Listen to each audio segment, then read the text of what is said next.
अस्सलाम वालेकुम दोस्तों, मैं हूं आपका साथी अजीम अहमद ख़ान और आज आपकी खिदमत में हाज़िर हूं महा टीईटी 2024 के सिलेबस को लेकर, सीरीज़ को लेकर। इंशाअल्लाह ताला अज़ीज़ महा टीईटी 2024 की कंप्लीट वीडियो आप तक पहुंचाई जाएगी। आज के इस वीडियो में हमने हर सब्जेक्ट की सिलेबस का एनालिसिस किया है। उम्मीद है कि ये सिलेबस वाली वीडियो भी आपको पसंद आएगी।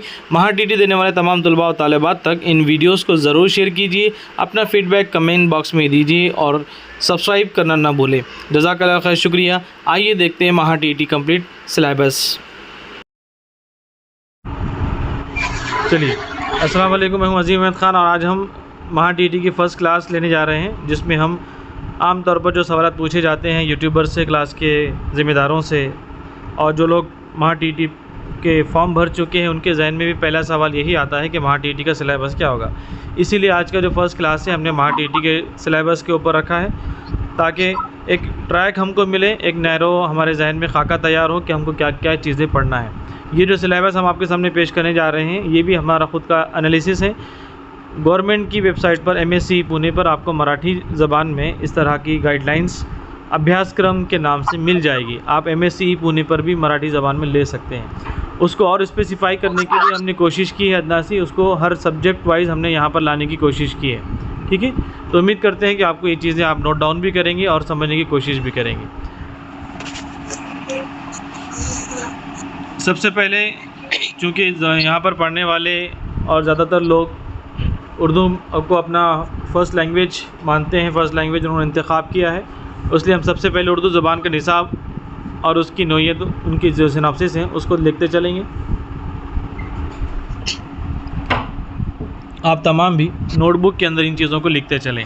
ठीक है, तो सबसे पहले आइए देखते हैं कि उर्दू का निसाब क्या होगा। ये सिर्फ हमारा ख़ुद का एनालिसिस है, ये हतमी नहीं है, it's not a final syllabus. इसके अलावा भी महा टीईटी का सिलेबस काफ़ी वास्ट है। ज़क़ीम मुताला आपने वर्कशॉप में भी इकबाल सर की ज़ुबानी सुने हैं कि इसको काफ़ी ज़क़ीम स्टडी करना होता है। एक मोटा मोटा गाइडलाइंस हम अपने तौर पर आपको दे रहे हैं। सबसे पहले जिन चीज़ों पर आपको फ़ोकस करना है उर्दू ज़ुबान के अंदर, वो है ज़बान और उसकी नोयत। ज़बान और उसकी नोयत, उसकी अहमियत, उसकी तारीफ़, ये तमाम तर चीज़ें आपने D.Ed और B.Ed में पढ़ी है। ठीक है, ये उसी के पस मंज़र में यहाँ पर आपको स्टडी करना है। ज़बान की नोयत क्या है, उसकी तारीफ़ क्या है, ज़बान का वजूद कैसे आया, उर्दू ज़बान का वजूद कहाँ से आया, उर्दू ज़बान कैसे वजूद में आई, किन किन ज़बानों को मिलाकर बनी। ठीक है, इसकी तरक्की कैसी हुई, फिर ज़बान की ख़ुसूसियात, ज़बान और सक़ाफ़त का ताल्लुक़, क्योंकि हमने ज़बान की जितनी भी हिस्ट्री पढ़ेंगे आप, यानी लैंग्वेज की जितनी हिस्ट्री पढ़ेंगे, भाषा का इतिहास जब आप पढ़ेंगे तो आपको ये देखने को मिलेगा कि हर ज़बान का कोई ना कोई तहज़ीब होती है, सक़ाफ़त होती है। ठीक है, जैसे उर्दू है तो उर्दू का एक अपना कल्चर है, मराठी है तो उसका एक अपना तहज़ीब है, सक़ाफ़त है। इस तरह का पूरा बैकग्राउंड आपको ज़बान के ताल्लुक़ से पढ़ना है। उसके बाद ज़बान का इर्तिक़ा, कोई भी ज़बान, अब यहाँ पर जब हम ज़बान की बात कर रहे हैं, जिसके बैकग्राउंड की आवाज़ आ रही है प्लीज़ म्यूट कर दीजिए। जब हम ज़बान की बात कर रहे हैं तो ज़बान का इर्तिक़ा भी आपको समझ में आना चाहिए। फ़र्स्ट लैंग्वेज आपने उर्दू लिया है, सेकंड मराठी लिया है या आपने सेकंड इंग्लिश लिया है, तो ज़बान का डेवलपमेंट कैसा हुआ, ज़बान का इर्तिक़ा कैसा होता है, उन चीज़ों को आपको देखना है।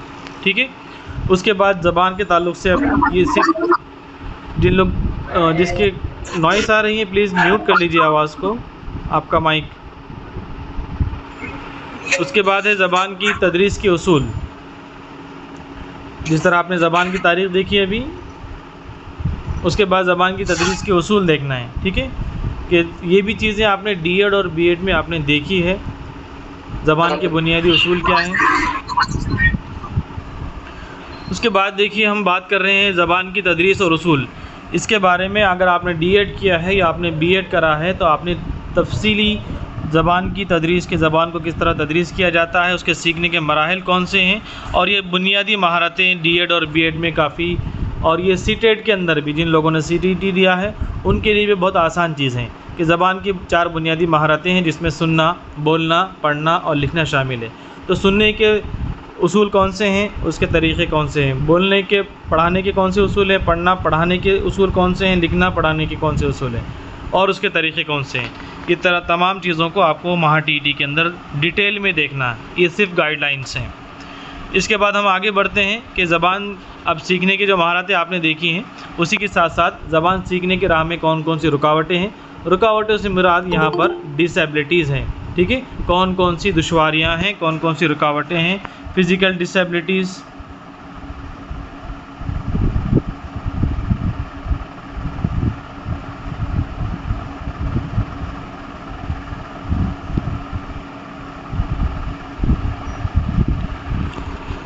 तदरीस के दौरान बच्चों को होते हैं, वो तमाम दुश्वारियों को आपको देखना है। ये सिर्फ अभी जितना भी हम देख रहे हैं ये सब उर्दू ज़ुबान के बारे में देख रहे हैं। अभी पूरे डिटेल आपको ये फ़र्स्ट लेक्चर में ही बता दे रहे हैं हम। इसके बाद ये निसाब वाला सिलेबस वाली चीज़ें डिस्कस नहीं होगी, ठीक है। और आप भी अगर आपने रजिस्टर बनाया है, नोटबुक बनाया है, तो उसमें इन चीज़ों को लिख लीजिए ताकि आपके पास क्या क्या चीज़ें आपने पढ़ना है वो तमाम आपके जहन में हमेशा वाज़े रहें। ये चीज़ें अभी उर्दू ही चल रही है। उर्दू ज़ुबान की तदरीसी हिकमत अमली, क्या आप कौन कौन सी स्ट्रैटेजीज़ यूज़ करेंगे, ठीक है। उसके लिए यहाँ पर आपको ज़बान के तदरीस के मुख्तलिफ़ तरीक़े, उर्दू पढ़ने और लिखने की तदरीस, तलबा की इस्तेदाद के मुताबिक तदरीस के तरीक़े, तख्लीक़ी तदरीस और तदरीसी मवाद की तैयारी, ठीक है। इतनी चीज़ें आपको उर्दू में देखना। अब इसके अलावा ये तो था D.Ed और B.Ed के ताल्लुक़ से, ठीक है। सर स्क्रीन थोड़ा फास्ट हो रहा, नोट्स में लिख सकते हैं। ठीक, मैं अपनी स्पीड स्लो कर देता हूँ, ओके। अब देखिए कि ये तो था अभी तक जो भी हमने डिस्कस किए हैं वो सब D.Ed और B.Ed के निसाब के ताल्लुक़ से था कि आपको पढ़ाना कैसा है, और उससे पहले वाला जो कंटेंट था वो ज़बान के मुतालिक था। अब यहाँ पर जो हम बताने जा रहे हैं वो है उर्दू अदब के बारे में, ठीक है। काफ़ी सारा ग्रामर और असनाफ़ के ताल्लुक़ से, अदब के ताल्लुक़ से महा TET में कसीर तादाद में इस पर सवालात पूछे जाते हैं। क्योंकि हम वहाँ पर CTET के अंदर आपने एग्ज़ाम दिए हैं तो वहाँ पर 30 मार्क्स का पेपर था। 30 में से आपको 15 मार्क्स पेडागॉगी के आते थे, नफ्सियात पर मबनी आते थे। अब यहाँ पर पूरे 15 मार्क्स जो है वो उर्दू अदब से ताल्लुक़ रखेंगे, निसाब से ताल्लुक़ रखेंगे, शायरी और नसर की तदरीस से रखेंगे। साथ ही साथ उर्दू ज़ुबान के मशहूर अदबा, शुअरा किराम का तारुफ़, उनकी असनाफ़, उनके कलाम के मजमूए, उनकी तसानीफ़, उनकी किताबों का जायज़ा, ये तमाम चीज़ें आपको रखी जाएगी महा TET के अंदर। साथ ही साथ तलबा की दिलचस्पी को बढ़ाने के तरीक़े कौन से हो सकते हैं, ठीक है। इन तमाम चीज़ों को आपको महा TET के अंदर देखना है। उसके बाद एक बड़ा पार्ट जो उर्दू के मज़मून के अंदर शामिल है वो है उर्दू ग्रामर और क़वायद। और याद रखिए कि उर्दू ग्रामर और क़वायद आपको इस तरह पढ़ना है कि आपके at a time, in a single time, आपके तीनों ज़बानों की मश्क हो जाए। मेरी मुराद ये है कि अगर आप उर्दू ग्रामर पढ़ रहे हैं तो उसी के साथ साथ दूसरे पेज पर आपने जो सेकंड लैंग्वेज लिया है उसी को उर्दू ज़ुबान में जो आप टॉपिक पढ़ रहे हैं उसी को सेकंड लैंग्वेज में भी बाजू लिखें। मतलब ये है कि जब आप उर्दू ग्रामर में इस्म पढ़ रहे हैं, ठीक है, तो उसी के साथ साथ अगर आपने जो सेकंड लैंग्वेज लिए हैं उसी सेकंड लैंग्वेज की तैयारी भी इसके साथ साथ करें। इसम है, नाम है, अगर आपने इसम को हम जानते हैं कि इसम का माने किसी भी चीज़ का नाम, ओके। अगर आपने सेकंड लैंग्वेज मराठी लिया है तो उसको मराठी में यहीं पर नाम म्हणजे काय, ठीक है, मराठी में इसे हम नाम कहते हैं। इसी तरह सर इसको बाद में देख सकते क्या क्लास को? जी ओके सर जी। तो उसके लिए मैंने सिर्फ एग्जांपल दिया आपको ताकि आपको दोबारा सेकेंड लैंग्वेज की स्टडी करने के लिए वक्त आपका बचेगा जब आप एट ए टाइम दोनों भी लैंग्वेज को ट्रांसलेशन मेथड के ज़रिए पढ़ेंगे। उसके बाद नेक्स्ट है ग्रामर है। ग्रामर के अंदर बहुत सारी चीज़ें, ख़ास तौर पे ग्रामर के अंदर आपको याद रखना, अगर आप पेपर फर्स्ट दे रहे हैं तो पहली जमात से लेकर 5वीं जमात तक की उर्दू की किताबों में बहुत सारा ग्रामर दिया हुआ है। हर सबक के आखिर में नीचे रेड कलर के, गुलाबी कलर के रंग में आपको कोई ना कोई ग्रामर का पार्ट नज़र आएगा। उन चीज़ों को आपने नोट डाउन करना है जब आप सेल्फ़ स्टडी करेंगे। यहाँ पर भी आपको लेने की कोशिश की जाएंगी, लेकिन आपको सेल्फ़ स्टडी 70% आपका सेल्फ़ स्टडी के ऊपर रिज़ल्ट रहेगा, ठीक है। और ये किसी भी कोचिंग क्लास में या किसी भी यूट्यूबर के लिए मुमकिन नहीं है कि वो महा TET का सिलेबस कंप्लीट करें, ठीक है। सिलेबस को बनाना ही, कंपाइल करना। कौन सी क्लास बोले आपने? अगर आप पेपर फर्स्ट दे रहे हैं तो जमात अव्वल से लेकर जमात पंजुम तक बेहतर है। आप पंजुम से लेकर हश्तुम तक भी कर ले तो बेहतर है, 7वीं तक, हफ्तुम तक, हश्तुम तक, ठीक है। ग्रामर में उसके बाद है और सेकंड पेपर के लिए? सेकंड पेपर के लिए 10वीं तक का पढ़ना है आप। ओके सर जी।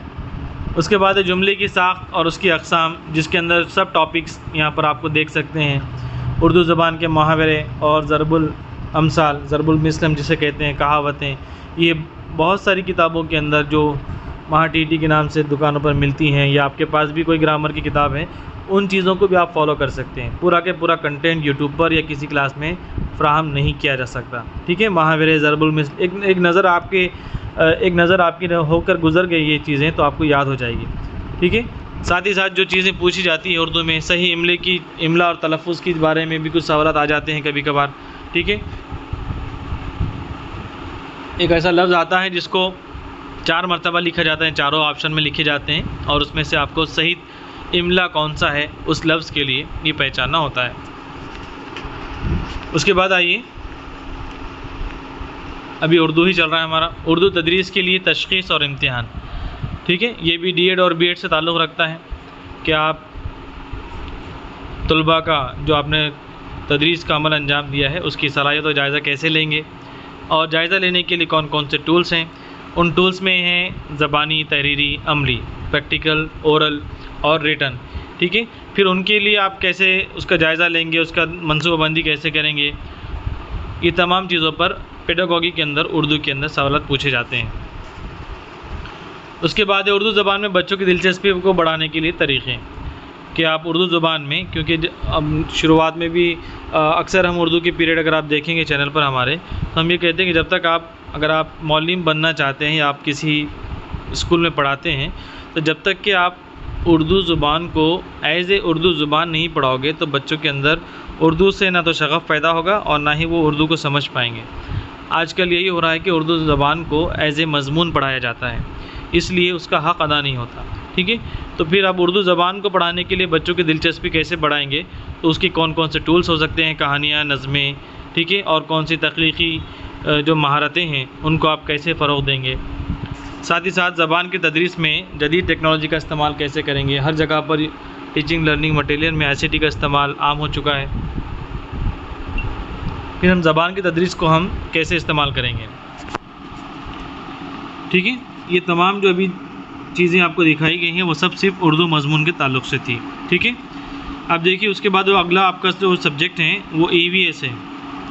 उसके लिए भी हमने कुछ चीज़ें कलेक्ट करने की कोशिश की है अपने ख़ुद के एनालिसिस की बुनियाद पर कि माहौलियात में जो पेपर 1 का है आप उनमें कौन कौन सी चीज़ें आपको देखना है। आप जानते हैं कि पहली से लेकर तीसरी तक माहौल का मुताला को इंट्रोड्यूस किया गया है। ठीक है, सिर्फ 3 ही किताबें उनका। सर ये पेपर 2 के लिए भी आएगा? पेपर 2 के लिए साइंस और रियाजी हैं, वो आगे आएगा, ये सिर्फ पेपर 1 की बात चल रही है, EVS। ओके, माहौलियाती मुताले में आपको जो पहली से लेकर 5वीं तक की जो किताबें हैं या उसका निचोड़ है, उनमें से ही आपको अहम नुकात नोट डाउन करके निकालना होता है। ठीक है, उसके अंदर आप क्या देखेंगे, माहौल और उसके अनासिर। जैसे कि आप जाएंगे तीसरी किताब, चौथी की किताब, 5वीं किताब, तो इसी उन्वानात से आपको सबक मिलेंगे। हवा, पानी, ज़मीन, ज़िंदगी, बायोलॉजिकल, नॉन बायोलॉजिकल, ठीक है, हयातियाती और गैर हयातियाती, उनका ताल्लुक़ क्या है, उनकी खुसूसियात क्या है। 5वीं किताब में भी यही अज़बाक आपको मिलेंगे, चौथी में मिलेंगे, तीसरी मिलेंगे। माहौलियाती तवाज़ुन और उसकी अहमियत, माहौलियाती तवाज़ुन के अंदर भी अज़बाक शामिल है जिसमें माहौल का बिगाड़ है, माहौल की हिफाजत है, फिर कौन कौन सी चीज़ों को आप बचा सकते हैं, कुदरती कैसे बचा सकते हैं, उनका रिसाइकल किस तरह होता है, ये तमाम तर चीज़ें इसके अंदर शामिल हैं। फ़ितरी वसाइल, उनका तहफ़्फ़ुज़, फ़ितरी से मुराद यहाँ पर कुदरती वसाइल है। ठीक, इसी के अंदर माहौलियात के अंदर आपको पढ़ना है इंसानी जिस्म और सेहत। क्योंकि ये पेपर 1 है तो जाहिर सी बात है कि प्राइमरी के अंदर बच्चों के सिलेबस में जो चीज़ें दी गई हैं उसी से मुतालिक सवालात आते हैं। इसके अलावा कोई न्यू इन्फॉर्मेशन आपको नहीं पढ़ना है। इंसानी जिस्म, उसके हिस्से कौन से, उनके अफ़ाल कौन से हैं। ठीक है, साथ ही साथ हिफ्ज़ान सेहत के उसूल और बीमारियों से बचाओ, इस तरह के अज़बाक आपको मिलते हैं। अगर आप टेक्स्ट बुक दरसी किताबें बाल भारती की खोलकर देखेंगे तो यही अज़बाक आपको मिलेंगे। इनमें से अहम नुकात आपको पढ़ना है। मुतवाज़न ग़िज़ा कौन सी है, जिस्मानी सेहत का इम्पोर्टेंस कितना है। साथ ही साथ पौधे और जानवर, जिस तरह हयाती, गैर हयाती, उसके बाद इंसानी जिस्म, उसके बाद आता है पौधे और जानवर। पौधों की अक़साम कौन से हैं, 1 दाला, 2 दाला, उनमें उसकी मिसालें। ठीक है, उनकी ज़िंदगी का अरसा कितना होता है, नशोनुमा कैसी होती है।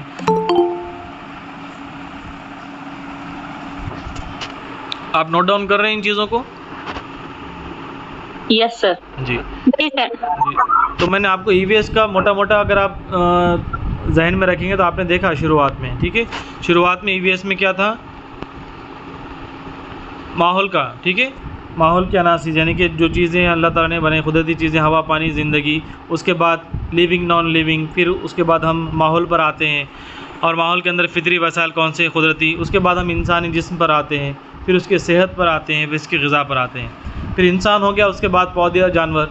पौधों के अंदर उनकी अक़साम कौन सी है, जैसे कि हम जानते हैं कि एक दाला नबातात हैं, दो दाला नबातात हैं, और कौन कौन से नबातात हैं, उनका दौरानिया कितना है, उनकी नशोनुमा कैसी होती है, ठीक है, उनके जो पौधों का जो बॉडी है, स्टेम्स हैं, स्टेपल्स हैं, तना हैं, उसके बारे में पूरा, ठीक है, इसकी बारीकी आप समझ सकते हैं। जानवरों की अक़साम है, जानवरों की अक़साम में प्राइमरी के लेवल पर पालतू जानवर कौन से हैं, ठीक है, गैर पालतू कौन से हैं, फिर उसके अंदर उनके जो इंसानों के लिए फ़ायदेमंद जानवर है वो कौन से, वो उन हालात में नशोनुमा पाते हैं, उनका दौरानिया कितना है, ये तमाम डिटेल।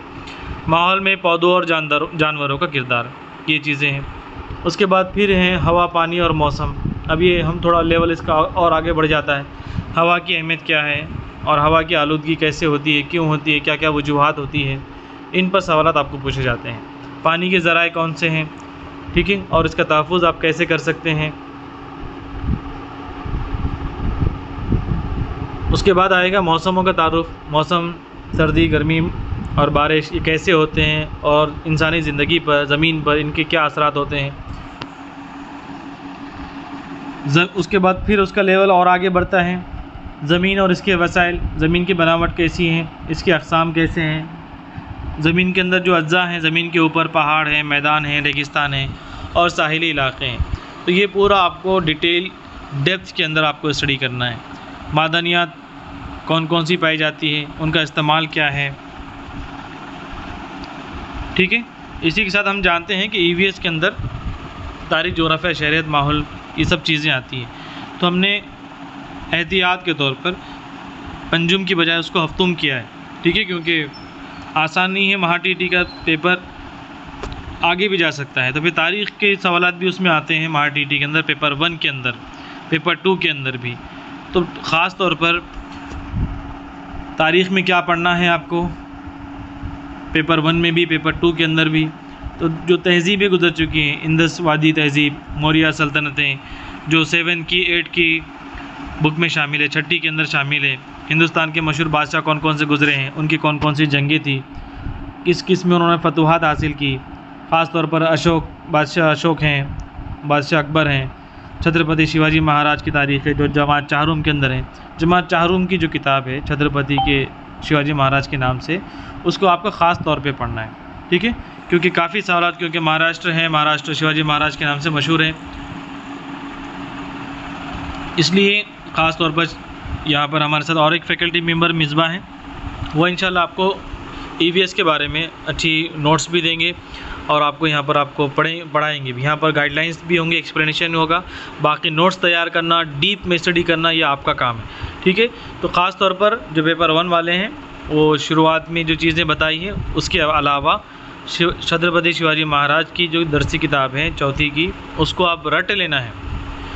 शिवाजी से कब्ल का महाराष्ट्र, शिवाजी के दौर का महाराष्ट्र और शिवाजी महाराज के बाद का महाराष्ट्र, यानी कि उनके इंतकाल तक का, पूरी चीज़ें आपको याद रखना है। उसके बाद भी कुछ चीज़ें हैं जैसा कि एक्स्ट्रा इन्फॉर्मेशन है आज़ादी के बाद, उसके आज़ादी की जद्दोजहद, कौमी तहरीकें कौन कौन सी गुजरी हैं, कौन कौन सी शख्सियात ने अहम किरदार अदा किया, ठीक है। तारीख़ के कौन कौन से अदवार हैं, कदीम दौर, वस्ता दौर और जदीद दौर, उसके अंदर मुस्लिहीन आएंगे, ये तमाम तर चीज़ें सब डेप्थ में हैं, ये सिर्फ सिनॉप्सिस हैं आपके लिए, ठीक है। आवाज़ क्लियर है सभी को? आवाज़ आ रही है सभी को? Yes sir. जी यस सर, यस। उसके बाद देखिए जोग्राफिया को भी हमने इसके अंदर इंक्लूड किया है।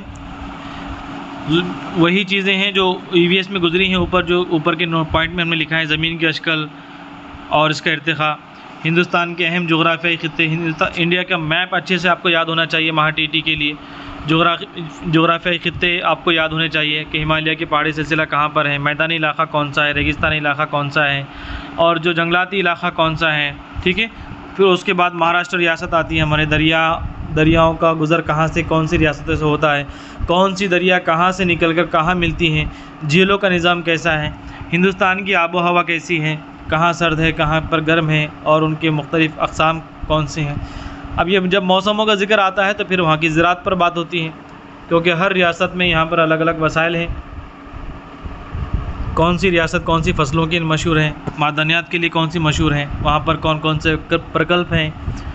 ठीक है, कौन सी तवानाई के ज़राए वहाँ पर इस्तेमाल होते हैं, बिजली कहाँ पर बनाई जाती है, किस शहर में बनाई जाती है, कौन सी स्टेट में बनाई जा सकती है, कौन सा डैम वहाँ पर मौजूद है।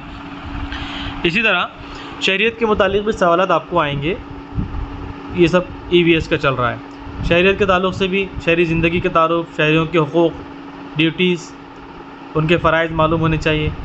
हुकूमत की अक़साम, मकामी हुकूमत यानी कि पंचायत समिति, नगर पालिका, ज़िला परिषद, ये भी तसव्वुर आपको होना चाहिए। उसमें सरपंच की मियाद पूछ सकता है, ठीक है, ज़िला परिषद के मेंबर की मियाद पूछ सकता है, या फिर वज़ीर आला की मियाद पूछ सकता है, वज़ीर आला की लियाक़त पूछ सकता है। इस तरह के इंतज़ामिया के ताल्लुक़ से मालूमात आपको होनी चाहिए। जमहूरियत के उसूल क्या हैं, किन बुनियादों पर जमहूरियत काम करती है, आइन है, भारत का दस्तूर है, क़ानून है, उसकी अहमियत है। मुल्क का आइनी ढांचा भी जैसे मैंने आपको बता दिया कि पार्लियामेंट के कितने ऐवान होते हैं। ठीक है, कौमी अलामतें, कौमी परचम है, कौमी परिंदा है, जानवर है, खेल है, फल है, ये सब चीज़ें। अवामी खिदमात हैं, ये सब एडमिनिस्ट्रेटिव लेवल की हैं, डाक है, पुलिस है, फायर ब्रिगेड है, अस्पताल है, इनके एमरजेंसी नंबर्स हैं। ठीक है, अभी 5वीं जमात में आपको मिलेंगे। फायर ब्रिगेड का नंबर है, एम्बुलेंस का नंबर है, पुलिस का नंबर है, डाक खाने का नंबर है, चाइल्ड हेल्पलाइन है, इस तरह की सब चीज़ें। डिज़ास्टर मैनेजमेंट की जो कुदरती आफात से बचाव का जो अमला है उसका फ़ोन नंबर है। किसी भी हद तक ये डीप में आपको पूछे जा सकते हैं। ये होगा आपका तारीख़, जोग्राफ़िया, शहरियत। ठीक है, अब आते हैं रियाजी के ऊपर। आज का पूरा लेक्चर सिर्फ निसाब पर है। उम्मीद करता हूँ कि आप इन चीज़ों को नोट डाउन कर रहे होंगे। रियाजी हैं, अब रियाजी हमारा भी मज़मून है, हम पढ़ाते भी हैं, फेवरेट भी हैं, लेकिन आपको ख़ास तौर पे रियाजी के अंदर ख़याल रखना है। सीटेट के अंदर भी हम यही कहा था अपने स्टूडेंट्स को, आपको भी यही कह रहे हैं। ठीक है, वही सवालात को आपने सॉल्व करना है, वही ऑब्जेक्टिव्स को आपने सॉल्व करना है जो आपको 1 मिनट के अंदर आते हो, जो आपको 1 मिनट के अंदर महारत के साथ आते हो, उन्हीं सवालात को अपने रियाजी में सॉल्व करना है। ठीक है, तो कोशिश ये करें। अब यहाँ पर लंबे चौड़े सवालात जिनका जवाब आपको मालूम है, अगर आप वो करते बैठेंगे रियाजी के अंदर, तो मुमकिन है कि आपके दीगर मज़मून पर इसका 100% असर पड़ेगा। आपके मार्क्स सिर्फ रियाजी की वजह से डाउन हो जाएंगे। इसलिए याद रखें कि अपने मज़मून का प्रेफरेंस बना लें कि मुझे किस मज़मून में ज़्यादा दिलचस्पी है, उसी मज़मून में मुझे अच्छा स्कोर करना है। ठीक है, उर्दू है, CDP है, EVS है, इन 3 सब्जेक्ट को आपने पिलर मानते हुए, और सेकंड लैंग्वेज है, इसमें आपको स्कोर करना है। रियाजी में कितना भी अच्छा महारती है, कितना भी अच्छा वो माहिर है रियाजी में, तब भी इट्स टाइम कंज्यूमिंग सब्जेक्ट।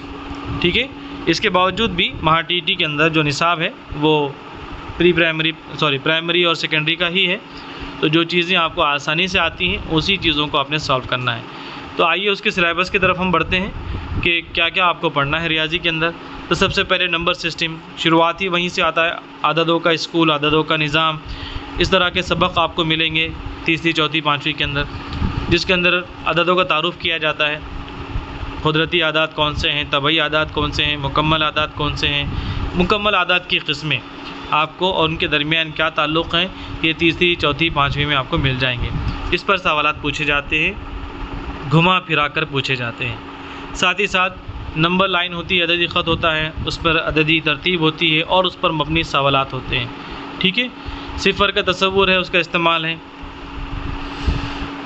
उसके बाद जो चीज़ें हैं जो अक्सर पूछी जाती हैं, आपका जो मैथमेटिकल ऑपरेशंस हैं, जो 4 बुनियादी अमल हैं, जमा, ज़रब, मनफी, तक़सीम, ये इस पर आपको महारत होनी चाहिए। ठीक है, और इसकी कुछ ट्रिक्स भी होती हैं। ये जितनी 4 महारतें आपके सामने बताई जा रही हैं, जमा, तफरीक, ज़रब और तक़सीम, ये अगर आपको मान लीजिए कि आपसे कहा जाए जिस तरह आपको अब्दुल रहीम सूफ़ी सर ने वर्कशॉप में आपको मिसाल दिए थे कि 99 को 99 टाइम्स मल्टीप्लाई करो, तो जाहिर सी बात है कि आप 99 को 99 मरतबा तो आप मल्टीप्लाई करते बैठेंगे तो 3 घंटे के 2.5 घंटे का पेपर आपका ख़त्म हो जाएगा। तो उसके लिए प्रोसेस तो ज़रब का है, लेकिन क्या ट्रिक्स हो सकते हैं, ये ट्रिक्स आपको फाइंड आउट करते हुए उसको सॉल्व करना है। और ये सब ट्रिक्स भी आपको तभी आसानी से कर पाएंगे जब आपका महारत इन चीज़ों पर हो, ठीक है। उसके बाद है फ्रैक्शंस एंड डेसिमल्स,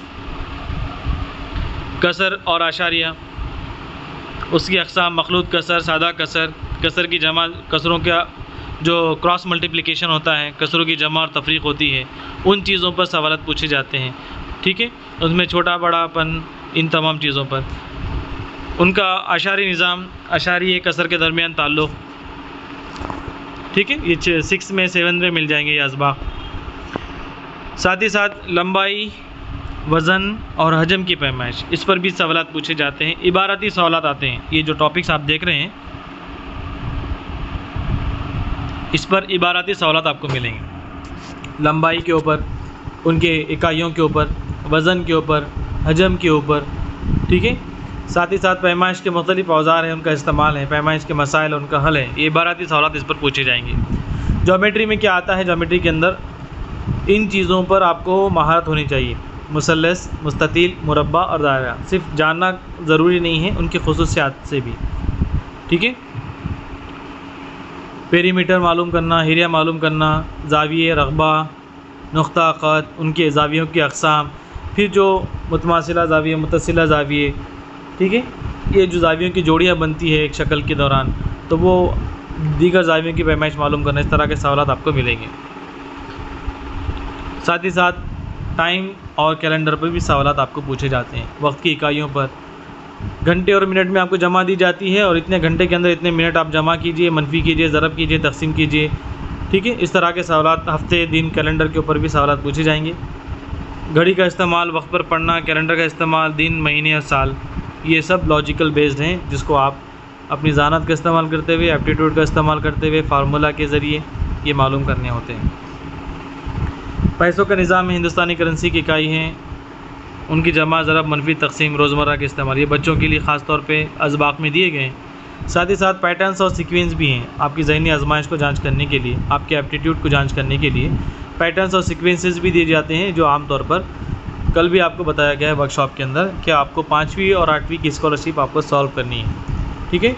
तो वो 50% आपका महा टीटी के अंदर अहम किरदार अदा करेगा, 5वीं और 8वीं की स्कॉलरशिप की मशक़ें, ठीक है। उसमें रिकग्निशन आ जाएंगे, पैटर्न्स आ जाएंगे, शेप और सीक्वेंसेस आ जाएंगे, अशकाल पर मबनी चीज़ें, सवालात, ये उसी से रिलेटेड हैं, ये महा टीटी में आने वाले हैं, ठीक है। उसके बाद है डेटा हैंडलिंग है, ये भी एक नया टॉपिक है, जिसमें चार्ट्स पढ़ना है, तरसीम का है, टेबल है, जदवलों का इस्तेमाल है, ग्राफ पेपर, जो बार ग्राफ हैं या फिर जो सर्कुलर साइकिलिंग बार ग्राफ है उसको देख कर जवाब देना, उसके बारे में तज्जिया करना, तस्वीरी ग्राफ है, ये तमाम चीज़ें एक नए टॉपिक्स के साथ आपको मिल सकते हैं। अब ये तो हो गया निसाब पर मबनी रियाजी, ठीक है, किताब, दरसी किताब से ताल्लुक़ से। अब साथ ही साथ चूँकि मौलिम अहलियती इम्तिहानात हैं तो फिर तदरीसी उसूल आपको पूछा जाएगा, तरीक़े पूछे जाएंगे, कौन कौन से खेलों का इनेकाद किए जाएंगे, इसमें पेडोलॉजिकल सवालात आपको आ सकते हैं इस मज़मून को पढ़ाने के लिए, ठीक है। इस तरह के इबारती सवालात आपको पूछे जा सकते हैं। तलबा की इनफरादी ज़रूरत के मुताबिक रियाजी की तदरीस कैसे करेंगे, बच्चों की समझ का जायज़ा लेना, असेसमेंट करना, ठीक है, ये असेसमेंट CDP के अंदर भी इंशाल्लाह आएगा। ओके, समझ में आया रियाजी का? जी सर। Yes sir. उसके बाद यस सर। जो पेपर 1 और पेपर 2 में कॉमन सब्जेक्ट है, देखिए मोस्ट इम्पॉर्टेंट है CTET के अंदर भी और महा TET के अंदर भी, उसका नाम है CDP, child development and pedagogy, ठीक है। इस मजमून पर आप महारत हासिल कर लीजिए, सीटेट में भी आप कामयाब हो जाएंगे, महा TET में भी आप कामयाब हो जाएंगे। और ये बहुत आसान है, हमारे रोज़मर्रा की ज़िंदगी से प्रैक्टिकली करने वाला सब्जेक्ट है, ये हमारा फेवरेट सब्जेक्ट है। चलिए इसके बारे में, इसका सिलेबस हम देखते हैं। जो लोगों ने सीटेट दिए हैं जुलाई में 22-23 में या 24 में, उनके लिए यहाँ पर महा TET में भी आसानी होगी कि उसमें जो आपने थ्योरीज़ पढ़े हैं, उसमें जो नज़रियात आपने पढ़े हैं, जिसमें जो असबाक पढ़े हैं, वो तमाम असबाक महा TET का हिस्सा रहेंगे। साथ ही साथ कुछ हिस्सा D.Ed और B.Ed के नफ्सियात की किताबों का होगा। ठीक है, इस तरह D.Ed और B.Ed की कुछ किताबें, उसमें आपके असबाक और C.Ted का, इन तमाम को मिलाकर इसका सिलेबस थोड़ा सा वास्ट हो जाता है, लेकिन स्कोरिंग सब्जेक्ट है। उसमें आपको देखना है चाइल्ड डेवलपमेंट, उर्दू में इसे कहते हैं नशोनुमा और तरक्की। ठीक है, वो आएगा, ये पूरा डिटेल है, आपको डिफरेंस देखना है तरक्की और नशोनुमा के अंदर, डेवलपमेंट और, ठीक है। उसके बाद है प्रिंसिपल ऑफ डेवलपमेंट, तरक्की के उसूल, नशोनुमा के उसूल, ये उसके सब पॉइंट्स हैं। मैं सिर्फ हेडिंग बढ़ाकर आपको आगे बताता हूँ। सोशलाइजेशन प्रोसेस, समाजी आने का अमल है। ठीक है, ये चीज़ें देखिए, आपने कोई C.Ted के स्टूडेंट से मिसबा, उज़मा मैडम, नुज़त,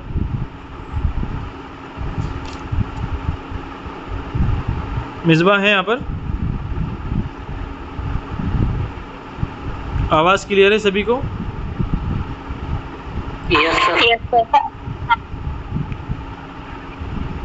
चलिए, सोशलाइजेशन प्रोसेस आपने C.Ted में भी पढ़े हैं, वो यहाँ पर भी मिलेगा। साथ ही साथ ये जो थ्योरीज आपको नज़र आ रहे हैं, नज़रियात जो आपको नज़र आ रहे हैं, वो D.Ed और B.Ed की किताबों में भी आपने पढ़े हैं। पियाजे का तरीक़ा, कोहलबर्ग की नज़रिया, वैगोट्स्की का थ्योरी, कॉग्निटिव डेवलपमेंट जो पियाजे की है, ज़हनी तरक्की का नज़रिया, मोरल डेवलपमेंट, अखलाक़ी तरक्की का नज़रिया, सोशियो कल्चरल थ्योरी, समाजी और तहज़ीबी नज़रिया वैगोट्स्की का। ठीक है, साथ ही साथ concept of child centre and progressive education, तलबा मरकूज़ तरीक़ा। ठीक है, उसके बाद अप्रोचेस, आप देख सकते हैं यहाँ पर अप्रोचेस, मेथड्स आएंगे, उसूल आएंगे, कंस्ट्रक्ट ऑफ इंटेलिजेंस है, जहानत का तस्वुर है, जहानत के ऊपर डिटेल चैप्टर आपको देखना है। मल्टीपल इंटेलिजेंस है, कसीर जहानत, गार्डनर की थ्योरी है। इंक्लूसिव एजुकेशन है, इंक्लूसिव एजुकेशन यानी शमूलियाती तालीम, उर्दू में उसे हम कहते हैं। CWSN यानी कि चिल्ड्रन विद स्पेशल नीड्स। साथ ही साथ टीचिंग के लिए आप जो डाइवर्स लर्निंग के जो स्टूडेंट्स हैं, जिनके कसीर जहानत वाले तलबा हैं, उनके लिए आप स्पेशल तदरीस कैसे करेंगे। जो डाइवर्स बैकग्राउंड के हैं, डाइवर्स बैकग्राउंड से मुराद यहाँ पर जो जिनका ताल्लुक़ जो है वो उनका पसमानदा घरों से होता है, या वो बैकवर्ड एरिया से आते हैं, बैकवर्ड कम्युनिटी से आते हैं, या वो तालीम से महरूम तबक़ात हैं, उनके लिए आप क्या कोशिशें करेंगे। सोशियो इकोनॉमिकल कल्चरल बैकग्राउंड से जो आते हैं, उनके लिए आप क्या कोशिशें करेंगे, इस पर मबनी सवालात। उसके बाद है लर्निंग एंड पेडागोगी, इक्तिसाब। इक्तिसाब क्या है, तामीरी तरीक़ा क्या है। ठीक है, basic process of teaching learning, दर्स और तदरीस की बेसिक प्रोसेस क्या है। Cognitive and meta cognitive development,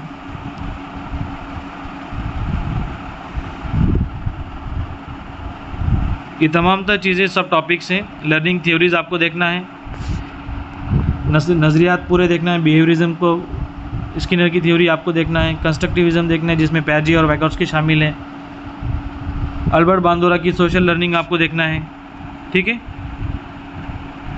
साथ ही साथ रोल ऑफ टीचर देखना है कि मौलिम का किरदार क्या होता है। ये तमाम चीज़ों को आपको देखना है।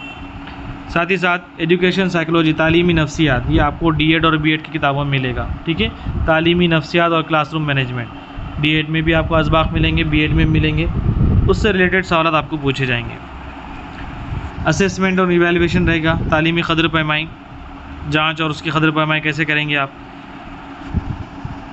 कंसेप्ट ऑफ इंक्लूसिव एजुकेशन भी आएगा आपको, शमूलियाती तालीम उसे उर्दू में कहते हैं। ठीक है, equality in education, gender sensitivity, social inclusion, ये तमाम चीज़ें आपको CDP के अंदर देखना है। ठीक है, अब आते हैं पेपर 2 वालों के लिए जो मैथ्स और साइंस दे रहे हैं। आवाज़ क्लियर है सभी को? Yes sir. जी, जो पेपर 2 भी, सेकंड पेपर भी जो दे रहे हैं, वो भी लिख लीजिए कि कौन कौन से टॉपिक्स आपको देखना है। पेपर 2 है मतलब 6 और 8 है। अब 6 और 8 मतलब 2 ही किताबों में से तो सिलेबस पूरे के पूरे सवाल वो नहीं डालेंगे, इसलिए आपको थोड़ा सा आपकी क्लासेस का रेशो बढ़ जाता है। ठीक है, आपको 10वीं तक पढ़ना होता है वहाँ टीटी के अंदर। शुरुआत में ग़िज़ा है, ग़िज़ा के सोर्सेस हैं प्लांट्स और एनिमल्स से, वही चीज़ें जो हमने शुरुआत में EVS के अंदर देखे थे। कंपोनेंट्स ऑफ फूड, ग़िज़ा के अज्जा हैं, कार्बोहाइड्रेट है, प्रोटीन है, फैट्स हैं, ये 6 स्टैंडर्ड की बुक में आपको मिलेंगे। ग़िज़ा का तहफ़्फ़ुज़, बैलेंस डाइट क्या है, ग़िज़ा का तहफ़्फ़ुज़, प्रिजर्वेशन ऑफ फूड। उसी के साथ मटेरियल्स हैं, यानी कि कौन कौन से अनासिर हैं, मेटल, नॉन मेटल, धाते या धातें, उनकी खुसूसियात, उनकी प्रॉपर्टीज़। इसी के साथ साथ ये चीज़ें भी आपको उर्दू में मिलेगी। चेंजेस अराउंड अस, हमारे अतराफ़ की दुनिया, फिज़िकल और केमिकल चेंजेस, तबई और कीमियाई तब्दीलियाँ जो हमारे अतराफ़ में होती रहती हैं। मैटर है, ठीक है, मैटर की अक़साम, solid, liquid, gas, plasma. Air है, हवा है, उसका कंपोजिशन, उसके अंदर कौन कौन सी चीज़ें शामिल हैं, उसके हवा के Kurre. World of living thing, जिंदा दुनिया, उसके अंदर लिविंग ऑर्गेनिज्म आ जाएंगे, प्लांट्स आ जाएंगे, एनिमल्स आ जाएंगे। साथ ही साथ प्लांट्स का जो रिप्रोडक्शन है वो आ जाएगा। ह्यूमन बॉडी, उसके बॉडी ऑर्गन्स, उनके functioning, digestive system, respiratory system, circulatory system, ठीक है, निज़ाम, वो तमाम चीज़ें। इकोसिस्टम है, माहौलियात के अंदर, फूड चेन है, हरकत करने वाली चीज़ें हैं। अब ये यहाँ पर फिज़िक्स के ताल्लुक़ रखता है। फोर्स है, ताकत है, तवानाई है, स्पीड है, वेलोसिटी है, एक्सेलरेशन, इसरा क्या है, वेलोसिटी क्या है, स्पीड क्या है, उनके फार्मूले क्या है, उस पर मबनी सवालात। सिंपल मशीन, सादा मशीनें, लेबर है, पूरी एग्जांपल आपको दिए गए हैं 5वीं किताब में, 6ठी किताब में, 7वीं किताब में। काम और तवानाई नाम का सबक भी आपको मिलेगा, वर्क और तवानाई, चीज़ें कैसे काम करती हैं। लाइट है, रोशनी है, उसका रिफ्लेक्शन है, रिफ्रैक्शन किसे कहते हैं, विज़न किसे कहते हैं। ख़ास तौर पे इलेक्ट्रिसिटी है, बिजली है, सर्किट है, कंडक्टर किसे कहते हैं, इंसुलेटर किसे कहते हैं, मैग्नेट, मगनातीस, उसकी प्रॉपर्टीज़, उसके यूजेस और उसके टाइप्स। इसी के साथ साथ साउंड है, आवाज़ की किस्में, उसका रेशो, इंसान कितना सुन सकते हैं, जानवर कितना सुन सकते हैं, कौन सा एनिमल कितनी हर्ट्ज़ का सुनता है, कैसे आवाज़ पैदा होती है, ये तमाम चीज़ें आपको साइंस में देखना है। नेचुरल फिनोमिना, कुदरती मज़ाहिर, जिसके अंदर रेन है, पानी कैसे आता है, बादलों का फटना, ठीक है, अर्थ को एक ज़लज़ले क्यों आते हैं, उसके वजूहात क्या है, उसके असरात क्या होते हैं, सोलार और लूनर इक्लिप्स हैं, ठीक है, ये चीज़ें आपको साइंस में देखना है। साथ ही साथ नेचुरल रिसोर्सेज में पेपर 2 के अंदर लेवल बढ़ जाता है। ज़मीन के ऊपर कौन कौन से वसाइल हैं, रिन्यूएबल कौन से हैं, नॉन रिन्यूएबल कौन से हैं, आप उनकी हिफाजत कैसे करेंगे। साथ ही साथ ये तो टेक्सचुअल हो गया साइंस के अंदर। अब B.Ed और B.Ed के ताल्लुक़ से साइंस में क्या पूछा जाएगा, तो nature and scope of science, science की अहमियत बताई जाएंगी। दीगर सब्जेक्ट्स में साइंस की इंटर रिलेशनशिप आपको पूछी जाएगी। एम्स एंड ऑब्जेक्टिव्स क्या है, नैरो एम क्या है, ब्रॉडर एम क्या है, मेथड कौन कौन से हैं साइंस की टीचिंग के लिए, आप साइंस की टीचिंग में असेसमेंट कैसे करेंगे, उसका एवेल्युएशन कैसे करेंगे, इन तमाम चीज़ों के ऊपर आपको सवालात पूछे जाते हैं। ठीक है, समझ में आया साइंस का सिलेबस? Yes sir. उसके बाद देखिए कि यहाँ पर आपको पेपर सेकंड के लिए भी, क्योंकि पेपर 1 और पेपर 2 दोनों देने वाले तलबा इसको देख रहे होते हैं क्लास के अंदर, तो हमने पेपर 2 के अंदर भी रियाजी का निसाब बनाए हैं। वहाँ पर आपको आदादों का इल्म से शुरू होता है सबक। अब यहाँ पर नंबर सिस्टम आदादी निज़ाम के अंदर उसका लेवल बढ़ जाता है, वो नंबर आ जाएंगे, इंटीजर्स आ जाएंगे, नातिक आदाद, गैर नातिक आदाद, कसरें, फिर डेसिमल, डिविजिबिलिटी, तकसीम पजीरी के उसूल जो हैं उसका फैक्टर्स निकालना, ठीक है, LCM, HCF, मुश्तरक ज़ो अज़ाफ़े अक़्ल, मुश्तरक आदे आज़म, प्राइम फैक्टराइजेशन, ये तमाम आमाल पर मबनी सवालात आपको पूछे जाएंगे। अलजबरा के अंदर वेरिएबल्स, मुतग़य्यरों पर मबनी सवालात, कांस्टेंट किसे कहते हैं, मसावात के ऊपर मबनी, एक मुतग़य्यर मसावात, 2 मुतग़य्यर मसावात, कंपोनेंट्स एंड पावर्स, पॉलिनोमियल, इस तरह के सवालात आपको पूछे जाएंगे। ज्योमेट्री के अंदर भी काफ़ी सवालात पूछे जाते हैं, ख़ास तौर पे पॉइंट, लाइन, एंगल, प्लेन और जो ज्योमेट्रिकल फिगर्स हैं, क्वाड्रिलैटरल्स, उनकी प्रॉपर्टीज़ पर सवालात पूछे जाते हैं। ट्रायंगल्स हैं, उसके टाइप्स है, उसके प्रॉपर्टीज़ है, कॉन्ग्रेंट है, ये तमाम तर चीज़ें। साथ ही साथ मकदार शनासी है जिसे मेंसुरेशन कहते हैं, पेरीमीटर है, एरिया मालूम करना, रकबा मालूम करना, ट्रायंगल का, सर्कल्स का, उसकी सतह का रकबा मालूम करना, हजम मालूम करना, क्यूबॉइड्स का, सिलेंडर का, इन तमाम चीज़ों का। और conversion of units, conversion of units का मतलब होता है इकाइयों की तब्दीली, मीटर को सेंटीमीटर में करना, सेंटीमीटर को किलोमीटर में करना, ये चीज़ें आपको आनी चाहिए। साथ ही साथ ये चीज़ जो आप देख रहे हैं डेटा हैंडलिंग, पेपर 1 में भी हमको इंट्रोड्यूस कराया, आपको यहाँ पर भी बता रहे हैं। डेटा हैंडलिंग क्या है? Collection and representation of data. क्योंकि हम 21वीं सदी में जी रहे हैं तो जाहिर सी बात है कि आप देख रहे हैं कि मॉडर्न टेक्निक्स आ चुके हैं किसी भी डेटा को कंपाइल करने के। तो आप उसको किस तरह पढ़ते हैं, बार ग्राफ को कैसे पढ़ेंगे, पाई चार्ट कैसे पढ़ेंगे, लाइन ग्राफ कैसे पढ़ेंगे, उसका मीडियन कैसे निकालेंगे, किसी के भी डेटा को देखकर आप एनालिसिस कैसे निकालेंगे, उस पर बड़ी इबारती सवालात। प्रोबेबिलिटी हैं, अरिथमेटिक के ऊपर भी सवालात आएंगे, रेशो, प्रोपोर्शन के ऊपर, तनासुब के ऊपर, प्रॉफिट और लॉस, नफ़ा नुकसान के ऊपर, परसेंटेज निकालना, उसके एप्लीकेशन के ऊपर, सिंपल और कंपाउंड इंटरेस्ट यानी कि सादा सूद मुरक्कब जिसे हम कहते हैं, ठीक है, टाइम, डिस्टेंस और स्पीड, ये चीज़ हमने आपको बता दी है। साथ ही साथ सिर्फ हल करने के सवालात नहीं, कुछ सवालात पेडागोगी के पर भी आएंगे, रियाजी के उसूल आएंगे, उसके ऊपर मेथड्स आएंगे, AIIMS and objectives of mathematics आएंगे, टीचिंग लर्निंग मटेरियल के ऊपर सवालात आ सकते हैं, असेसमेंट और इवैल्यूएशन के ऊपर भी सवालात आपके लिए आ सकते हैं, ठीक है। ये थे रियाजी के ताल्लुक़ से। साइंस का हमने देख लिए हैं, ठीक है, ये चीज़ें आ चुकी हैं पेपर 2 के लिए भी। हम आगे बढ़ते हैं। इंग्लिश के अंदर जैसा हमने उर्दू के अंदर आपको बताए थे, उसी तरह इंग्लिश के अंदर भी आपको वही है कि ज़बान का सीखना, उसके महारतें कौन कौन सी हैं, सुनना, बोलना, पढ़ना, लिखना, इंग्लिश के अंदर भी वही रहेंगी, उसके तदरीसी तरीक़े रहेंगे और उसको मेथड रहेंगे, उसका असेसमेंट कैसे करेंगे, तीनों का भी वोकैबुलरी रहेंगी, डेवलपमेंट कैसे करेंगे, वो तमाम तर चीज़ें इसके अंदर शामिल है। ग्रामर रहेगा, ग्रामर के अंदर वही ग्रामर है जो स्कूल के बच्चों को पढ़ाया जाता है इंग्लिश में, जैसे कि पार्ट्स ऑफ स्पीच हैं, नाउन्स है, प्रोनाउंस है, वर्ब्स हैं, एडजेक्टिव्स हैं, एडवर्ब्स है, कंजक्शन हैं, प्रीपोजिशंस हैं, सेंटेंस फॉर्मेशन है, टाइप्स ऑफ सेंटेंस हैं, डिग्री हैं, इस तरह के सवालात आपको पूछे जाते हैं। डायरेक्ट, इनडायरेक्ट हैं, आर्टिकल पूछे जाते हैं, मॉडल्स हैं, डिटर्मिनर्स हैं, ठीक है। इसी तरह जैसा आप वहाँ पर इमला, उर्दू के अंदर इमले के सवालात पूछे जाते हैं कि इमला दुरुस्त कौन सा है, पहचानिए, तो यहाँ पर भी आपको वोकैबुलरी पर बेस्ड सवालात पूछे जाते हैं। वर्ड फॉर्मेशन है, डेरिवेशन है, अल्फाज की ज़िद है, सिनोनिम्स, एंटोनिम्स, ठीक है, वन वर्ड सब्स्टिट्यूट्स हैं, आप यहाँ पर क्या लगाएंगे, प्रीफिक्स, सफिक्स हैं, आइडियम्स एंड फ्रेजेस हैं, वो तमाम तर चीज़ें हैं जो आपने स्कूल लेवल पर पढ़े हैं। तो इसके लिए कोई महा टीटी के लिए आज तक कोई भी एक्सपर्ट बुक मार्केट में अवेलेबल नहीं है, आपको सब्जेक्ट वाइज स्टडी करना है, ठीक है। जो लोगों ने महा टीटी की क्लास हमारे पास ज्वाइन किए हैं तो उनको लोगों को हमने शुरुआत में बताया कि परफेक्ट बुक भी नहीं है और दुनिया में महा टीटी के लिए कोई परफेक्ट टीचर भी नहीं है।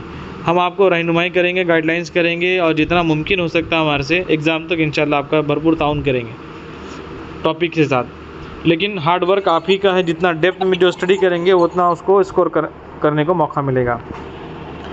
कॉम्प्रहेंशन है, तफ़हीम है, कभी कभार जो है छोटा सा 2-4 लाइन का पैसे देकर उसके आंसर के लिए भी पूछा जा सकता है। उसमें मेन आइडिया कौन सा है, सपोर्टिंग डिटेल्स कौन सी हैं,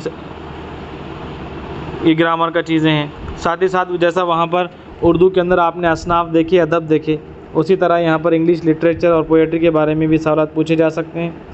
रोल ऑफ स्टोरीज़ हैं, पोएम्स हैं, ड्रामा है, इंग्लिश लैंग्वेज डेवलपमेंट के अंदर उसका क्या रोल है बच्चों के डेवलपमेंट के अंदर। मोरल वैल्यूज़ आप कैसे डेवलप कर सकते हैं लिटरेचर के ज़रिए, लैंग्वेज के ज़रिए। इसी के साथ साथ D.Ed B.Ed के जैसा आपको हर मजमून के अंदर D.Ed B.Ed का कुछ ना कुछ पार्ट पूछा जाता है, उसी तरह यहाँ पर भी इंग्लिश के अंदर भी पेडागॉगी पूछी जाएंगी, अंग्रेज़ी तदरीस के उसूल पूछे जाएंगे, मेथड्स पूछे जाएंगे, principle of second language learning पूछा जाएगा, अप्रोचेस आएंगे। अब ग्रामर के अंदर आप देखते हैं कि कौन कौन से मेथड हैं इंग्लिश लैंग्वेज के लिए, डायरेक्ट मेथड हैं, ट्रांसलेशन मेथड हैं, कम्युनिकेटिव मेथड हैं, ये अप्रोचेस हैं इंग्लिश लैंग्वेज को पढ़ाने के लिए। टीचिंग एड कौन कौन से हो सकते हैं, स्किल्स को आप कैसे डेवलप करेंगे और उसका एवेल्युएशन कैसे करेंगे, ठीक है। इतनी मिनिमम चीज़ें आपको देखना है। ये पूरा सिलेबस आपको वास्ट लग रहा है, but we are calling it as minimum syllabus. उसके बाद मराठी है, जिन लोगों ने मराठी सिलेबस चॉइस किया है, जिन लोगों ने मराठी सेकेंड लैंग्वेज लिए हैं, उनके लिए भी वही चीज़ें हैं जो उर्दू के अंदर आपने देखे, वैसे ही मराठी के अंदर मराठी भाषा यानी कि ज़बान की संकल्पना, व्याख्या, भूमिका, ज़बान की तारीफ़ क्या है, उसका रोल कितना है में बच्चों के डेवलपमेंट के लिए, फिर मादरी ज़ुबान और उसका तालीम के अंदर क्या रोल है, ज़बान का मकाम क्या है, और ज़बान के कौशल्य कौन से हैं, कौशल से मुराद महारतें, और उन महारतों को डेवलपमेंट करने के लिए आप कैसे काम करेंगे, वही चीज़ें इंग्लिश में भी, उर्दू में भी और मराठी में, वही ग्रामर रहेगा और वही चीज़ें आपको यहाँ पर पेश की जाएंगी। ठीक है, रीडिंग स्किल,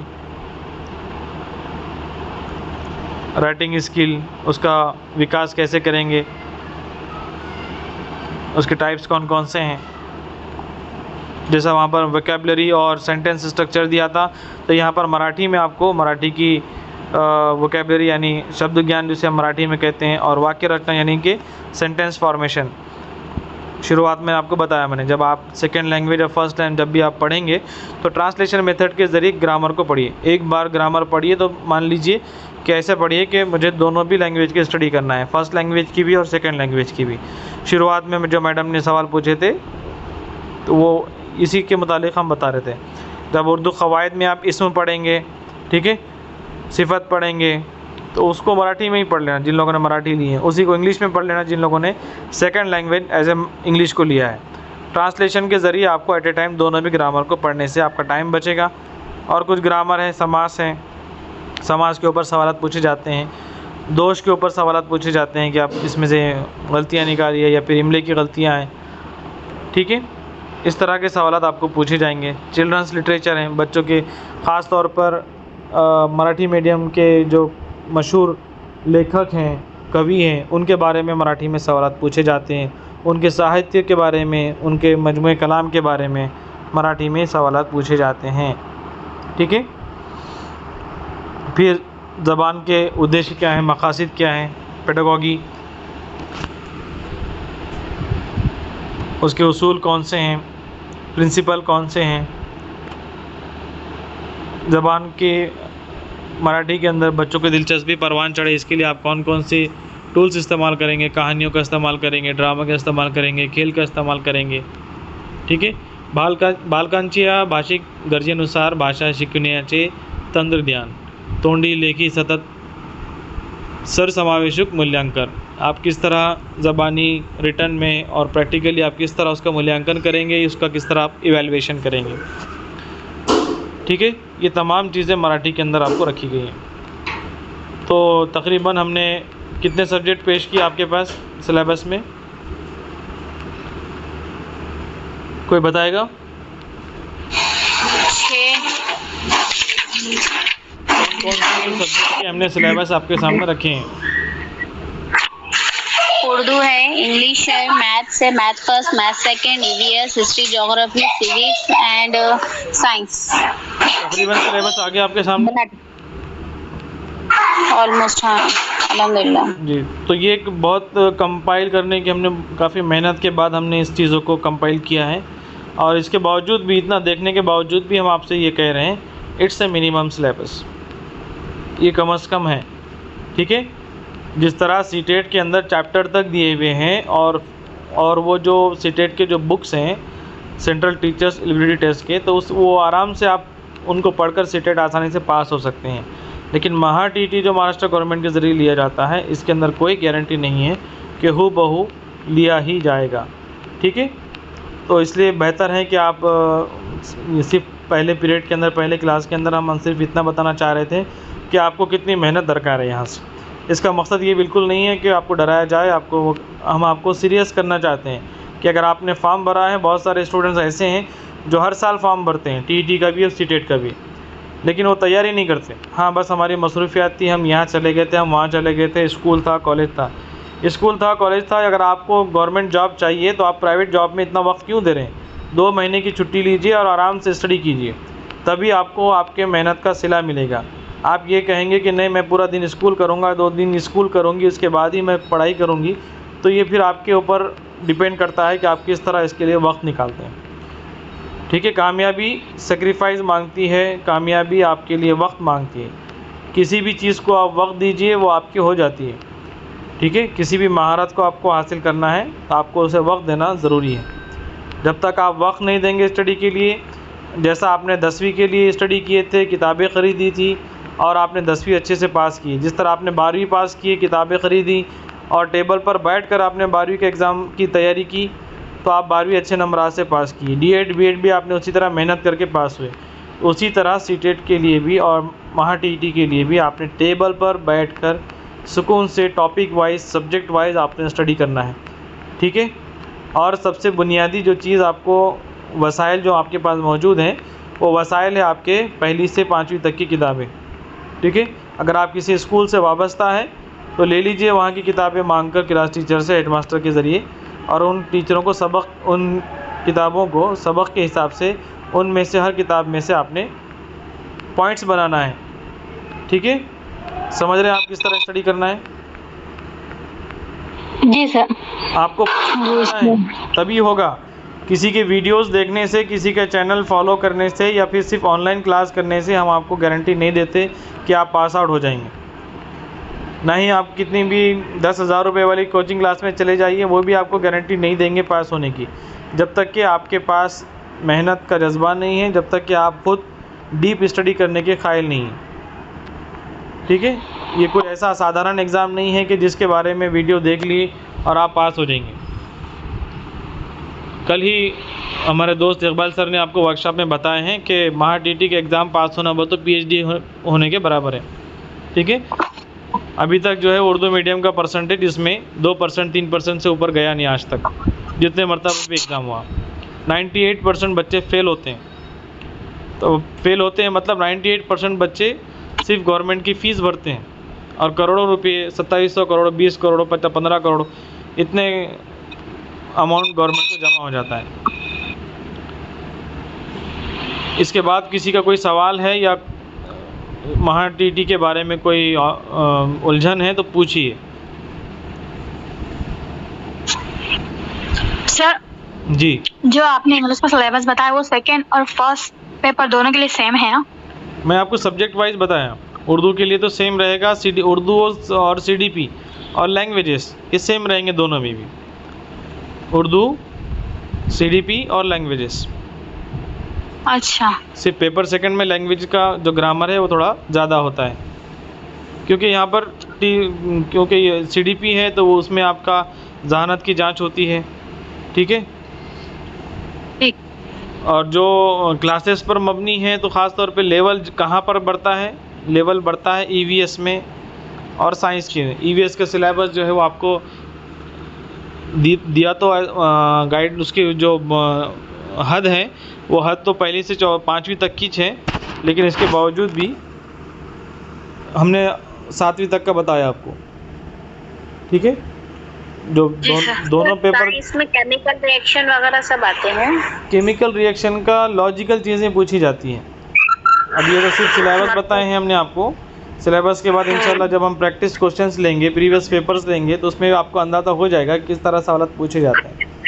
और सिर्फ शुरुआत में ही जी। हाँ सर, हमने ये भी सुने कि एतमाद जो बुक है ना, तो उसमें की भी सिलेबस में जब फर्स्ट टाइम TET हुआ था तो उस टाइम पर उसमें के क्वेश्चंस पूरे सेम A to Z आए थे बोलकर। जी, अगर ऐसा है तो हो सकता है कि शुरुआत में तो हमने आपको बता दिया कि कोई भी पब्लिशर या कोई भी ये दावा नहीं कर सकता कि वो 100% सिलेबस इंट्रोड्यूस कर रहा है या पढ़ा रहा है। ठीक है, लेकिन गवर्नमेंट ने जो गाइडलाइंस दी हुई हैं, गवर्नमेंट की जो गाइडलाइंस दी हुई है वो पहली से लेकर 5वीं और 6ठी से लेकर 8वीं दी हुई है। अब जाहिर सी बात है, अगर कोई बुक पहली से लेकर 10वीं तक का पूरा निचोड़ किसी बुक में आ जाता है तो जाहिर सी बात है कि आपको किताब फ़ायदेमंद साबित होगी। ठीक है, और कोई सवाल है किसी का?